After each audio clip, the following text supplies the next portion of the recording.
Today we'll be going over the topic of vector projection in the series of Linear Algebra 1. So first I'd like to impart onto you the idea of what a vector projection is. So let's say we have an arbitrary vector, which we'll draw in red, and let's say this is our vector, right?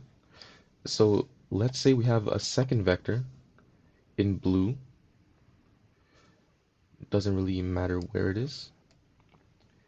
And so the idea of vector projection, or a way that I like to think about it, is sort of like the shadow that this red vector casts on this blue vector. So let's say there was a light source here.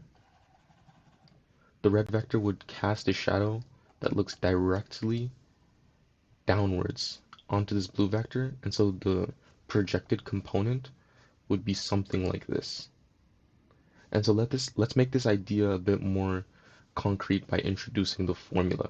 So the formula for vector projection is as follows.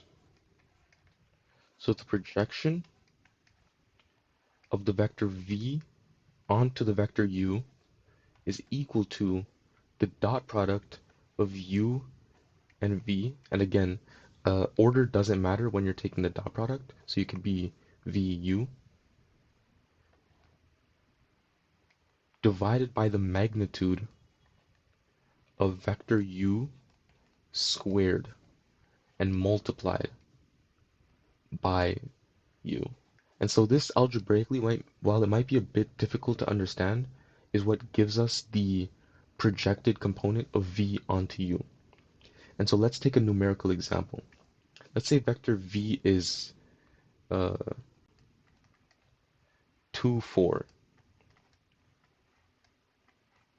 And let's say that vector u is equal to 3, 0, just to keep things simple. So let's draw out first vector u. So it's 3 in the x-axis, 0 in the y-axis. So it's a pretty simple vector to draw. This is vector v. Sorry, vector u. Now if we drew out vector v, let's draw it in blue, we find it's 2 in the x, 4 in the y. So we'd have a vector that looks something like this. And so what we're looking for is the amount, or the shadow, so to speak, that this vector casts onto this vector. Now intuitively, visually, because we know this is on the x-axis, the projected component would just be 2, 0, because what you'd find is that this is sort of the shadow of vector v. However, mathematically, it's not always that simple, because we don't always have a vector that is lying on an axis. And so let's attempt to solve for the projected component. So if we take the projected component of v onto u as equal to the dot product of u and v, so let's take 3, 0 dot 2, 4. We then divide it by u squared. And a useful trick here is that since we know that the magnitude of u is equal to the Pythagorean theorem, which has a square root, all we need to do to square this is get rid of the square root. So instead of taking component 1 squared plus component 2 squared and that whole thing squared, so 3 squared plus 0 squared, we just take 3 squared plus 0 squared. So we take that this denominator is equal to 3 squared plus 0 squared. And then we multiply this whole thing. This will give us a scalar. We'll multiply the whole thing by the vector u.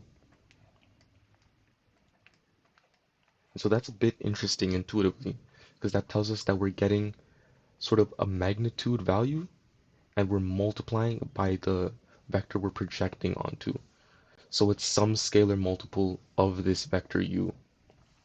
And so if we solve this, we'll find that this gives us 6 plus 0 divided by 9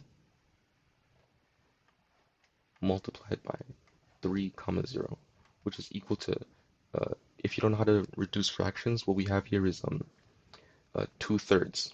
And so we have 2/3 times 3 comma 0. And we can multiply this into each entry in the vector. What we'll find is that the 3 and 3 cancel, so we have 2 and we have 0. And so that's the same answer we got from this geometric interpretation, but now we have a robust formula that will get us the same answer. And so we find that the projected component is equal to 2 comma 0. I'd like to point out an interesting fact about how this is derived. So what you might notice is that this is very similar to the cosine similarity that we explored in the previous episode. So let's write out the cosine similarity again. We find that the cosine similarity, so cosine theta equals u dot v over the magnitude of u times the magnitude of v. And so what's different between these two equations? The only difference is that one, we eliminate the magnitude of v and we take the magnitude of u squared instead. And that two, we have a vector that we're multiplying by, which is u. And so intuitively, you might want to take this and expand this a bit so that you can get it looking more similar to this. And so what you'd find is that if we just rewrote it, we'd have projection of v onto u is equal to u dot v over magnitude of u squared, or sorry, just magnitude of u, multiplied by u over magnitude of u. Now, if you remember from episode 1, u times the magnitude of u gives us the unit vector. So this is a vector that's pointing in the same direction as u, but it has a unit magnitude of 1. And so what we find here is that we're taking this value, which is the cosine similarity, but multiplied by the magnitude of v. So we have the magnitude of v times the cosine similarity, and then multiplying the unit vector by that. And so intuitively, what you have is you have a vector of length 1 of the vector we're projecting onto, and multiplying it by the component that points in the same direction as that, which is the magnitude of the vector that we're projecting times the cosine similarity of those two vectors. And so if that's a bit confusing, don't worry about it too much. But for the curious amongst you, this is just how we derive this formula. And so finally, let's try another example. So let's take vector u to be equal to 2, 1. And let's take vector v to be equal to 5, 4. And let's draw them out so that we can a bit more easily understand what's going on. So if we draw u in red, we'll find 2 in the x, 1 in the y. So we'll find this vector. And if we draw v in blue, we'll find 5 in the x, 4 in the y. So we'll find this vector. And so we want to project v onto u. What we'll observe is that v is actually longer than u. And so we'll get a resulting vector that's a fair bit longer than the original vector, but it doesn't necessarily matter. What we're projecting onto is the entire line that this vector u can represent. So let's use the formula to get the projection. So we'll take the dot product of u and v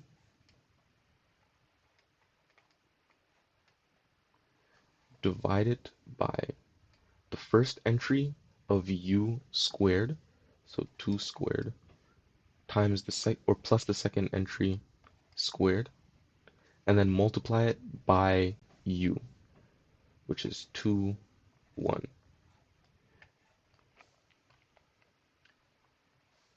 And so what we have is 2 times 5, which is 10, plus 1 times 4, which is 4. We divide it by 2 squared, which is 4, plus 1 squared, which is 5. Then multiply it by 2, 1. And so what we get is 14 over 5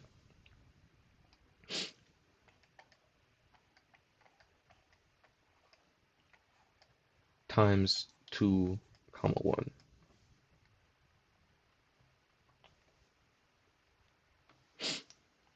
which is equal to 28 over 5, 14 over 5.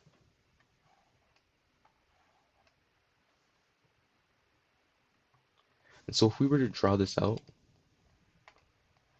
we'd find 28 over 5 is a bit over,